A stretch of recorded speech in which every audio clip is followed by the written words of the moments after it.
రామరెడ్డి ప్రతాప్ కుమార్ రెడ్డి గారిని మాట్లాడవలసిందిగా ఆహ్వానిస్తున్నాం.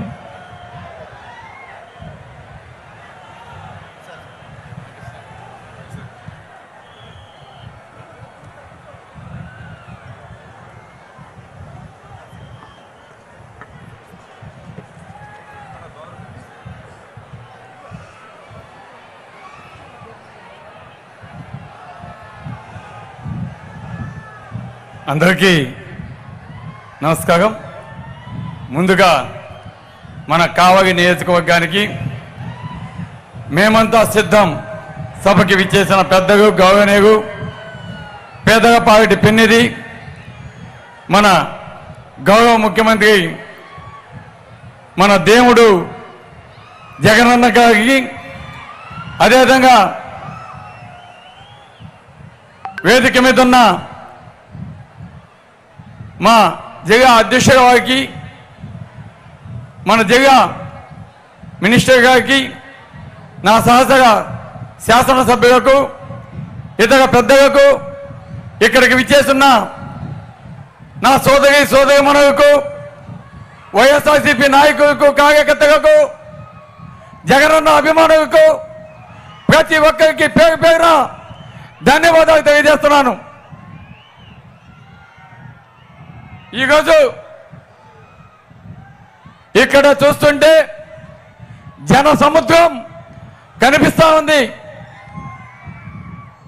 కానీ ఈరోజు మన పక్కన సముద్రం ఉంది. ఆ సాగర ఘోష మనకు వినపడదు. కానీ ఇక్కడ జన హృదయ నేత ఉప్పొంగిన జన సముద్రం హోరు సాక్షిగా మీ ముందు రెండు మాటలు మాట్లాడుతూ ఉన్నాను.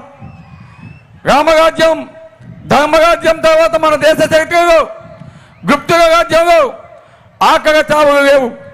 అశోకుని కాలంలో కులమతాల వివక్షత లేదు.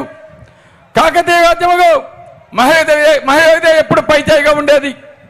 అదే రాయలవారి పాలనలో సమాజం, వైద్య, విద్య, వ్యవసాయం అన్నీ కూడా సుభక్షంగా ఉండేది. ఇవన్నీ కూడా మనం చరిత్ర బుక్కుగా రాసుకున్నాం, చదువుకున్నాం.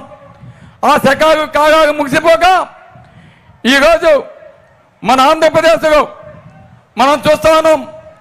అభద్రత, అశాంతి, అవినీతి పెరిగిపోగా దేవుడా మా బతుకుకు బాగు చేయి, దేవుడా మా కష్టాలు తీర్చవయ్యా అంటూ అభాగ్యుల ఆర్తనాదాలు మిన్నంటిన సమయంలో ఆ దైవం దిగలేదు. కానీ ఆంధ్రప్రదేశ్ ఆవేదనను తొలగించి అభాగ్యుల కష్టాలను కన్నీటిని తుడిచే మన దూతగా మన రాష్ట్రానికి వెలుగు చూపే రత్నాల దీపంగా జగనన్నని ఈ రాష్ట్రానికి పంపారు.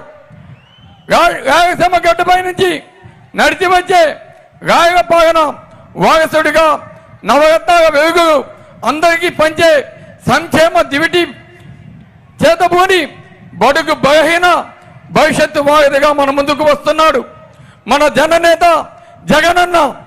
మీ రాకతో మా కావలి పులకించిందన్నా.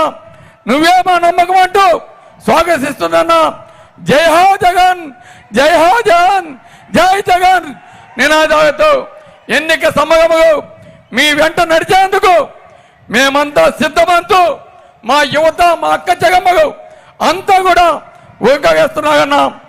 జనం గుండెలు గుడి కట్టడమే అజెండాగా మన ముందుకు వచ్చిన జగనన్న కోసం మనమంతా కూడా సిద్ధమా సిద్ధమా.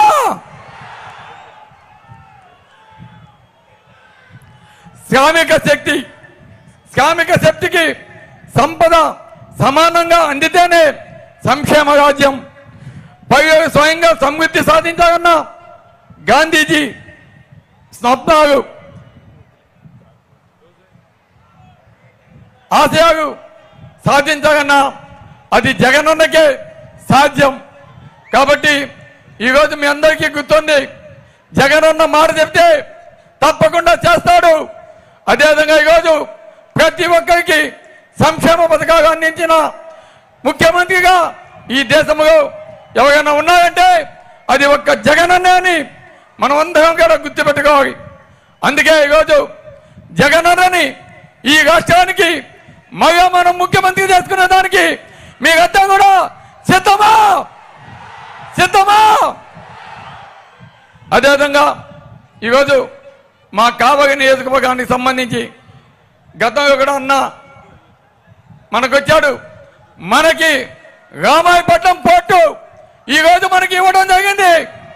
అదేవిధంగా మన మత్స్యకారుల కోసం జబోదైన ఫిషింగ్ హబ్ లాంటి ప్రాజెక్టు మనకి ఇవ్వడం జరిగింది.